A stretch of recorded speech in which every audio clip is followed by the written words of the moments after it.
तर मुमताज शेख यांना मी अशी विनंती करतो की त्यांनी भारतीय संविधानाची 75 वर्ष आणि सद्यस्थिती याविषयी मांडणी करावी. आदरणीय मंचावरती आणि सभागृहामध्ये उपस्थित सर्व आदरणीय व्यक्ती आणि त्याचबरोबर आज मुस्लिम सत्यशोधक मंडळाचं वर्धापन दिन आहे. या निमित्ताने मंडळाच्या सर्व कार्यकर्त्यांना शुभेच्छा. जे पुरस्कार प्राप्ती आहेत त्यांचंही अभिनंदन. आणि म्हणजे घालमेल खरं तर सुरू आहे. म्हणजे 75वे वर्ष सद्यस्थिती आणि त्याचबरोबर आपण सगळे जो काही प्रवास आता करत आहोत त्या प्रवासामुळे जे अस्वस्थता आलेली आहे या सगळ्या ह्याच्यातून आता काय बोलायचं असा प्रश्न आहे. आणि मंचावर एवढे ज्येष्ठ कार्यकर्ते आहेत ज्यांनी आपलं उभं आयुष्य या सगळ्या ह्याच्यामध्ये घालवले, त्यांच्यासमोर काय बोलावं असा पण प्रश्न आहे. पण ग्राउंडची कार्यकर्ते आहे त्याच्यामुळे आता जे काही समोर येते ते मांडण्याचा प्रयत्न करेन. या सगळ्या ह्याच्यामध्ये आपण जसं मी म्हणाले की अस्वस्थता आहे, भीती आहे. 75वे वर्ष सुरू झालेले, काही लोक सेलिब्रेशनच्या ह्याच्यामध्ये आहेत आणि ऑफकोर्स आपणही आपलं संविधान स्वीकारलेलं आहे आणि ते स्वतःला प्रत अर्पण केलेली आहे म्हणून आपणही त्याचं स्वागत, आनंद आणि त्याचबरोबर संविधानावर आधारित समाज कसा तयार होईल, मूल्य आधारित समाज कसा तयार होईल याच्यासाठी सगळे प्रयत्न करत आहोत. आणि जी लोक हा प्रयत्न मोडून काढण्याचा प्रयत्न करतायत त्यांची जी काही जोरदार तयारी सुरू आहेत त्यांच्याशीही लढतोय.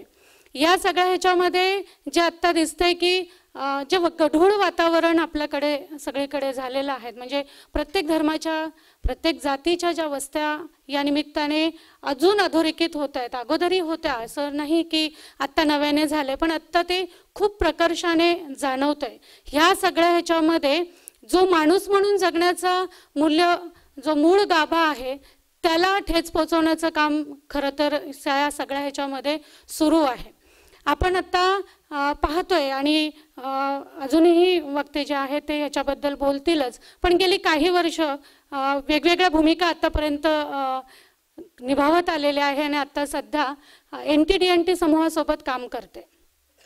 आणि गेल्या 1.5 वर्षामध्ये खरं सांगायचं गेलं तर खूप हेलावून सोडलेली परिस्थिती आहे. म्हणजे ज्या वेळेस मी पालावरती जाऊन येते, लोकांशी भेटून येते, लोकांशी बोलते, त्याच्यानंतर काय करावं, कसं जगावं आणि काय बोलावं याच्याबद्दलचे प्रश्न पडलेले आहेत. म्हणजे ज्या संविधानाचं गुणगान आपण गातोय, ज्या 75व्या वर्षामध्ये आपण त्याचं सेलिब्रेशन करतोय, अजून पालावरती हे पोचलेलंच नाही आहे. अजूनही लोकांना याच्याबद्दल माहिती नाही आहे. मसनवाट्यामध्ये मसनजोगी समूह आजही प्रेतासोबत रात्र काढतो, अजूनही त्यांनी दिलेल्या भिक्षेवरती जगतो आणि आपण मात्र त्याच्या ह्या सगळ्या ह्याच्यामध्ये आपलं एक जगच वेगळं झाले, त्यांचं एक जग वेगळं झालेलं आहे. तर ह्या सगळे प्रश्न कसे सुटतील, याच्यामध्ये कशी लोक येतील आणि ह्याचबरोबर जे धार्मिक दृढ आलेली आहे, जी घृणा लोकांच्या मनामध्ये तयार झालेली आहे ती आता दिसते, आता ती इतकी प्रकर्षाने जाणवते. रोजगाराचा प्रश्न मोठ्या प्रमाणात आलेला आहे, मॉब लिंचिंग आहे. म्हणजे आता जिथे जिथे मुस्लिम वस्त्या आहेत कोणतीही बातमी आली रे आली की जे वातावरण तयार होतं की आता पोलीस येतील, उचलून घेऊन जातील, जे हाल पारध्यांचे आहेत, जे हाल भटक्या विमुक्तांचे आहेत तेच हाल मुसलमानांचे झालेले आहेत. आणि आत्ता तर 11 मार्चच्या नंतर जो काही गोष्टी सांगितलेल्या आहेत त्याच्यानंतर लोकांनी ज्या भूमिका घेतलेल्या आहेत, तर या सगळ्या ह्याच्यामधून ही जी अस्वस्थता आलेली आहे, ही जी भीती आलेली आहे आणि हे जे नैराश्य आलेले आहे, त्या सगळ्यांना आपण सगळे मिळून कसे सामोरे जाणार आहोत असा एक प्रश्न या निमित्ताने उपस्थित होतोय.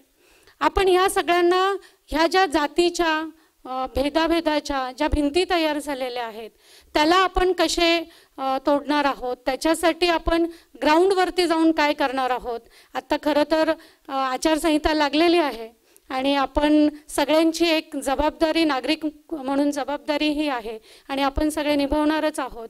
तर त्याला उत्तर आपल्याला देता येईल का याचा मात्र सगळ्यांनी विचार करायला पाहिजे.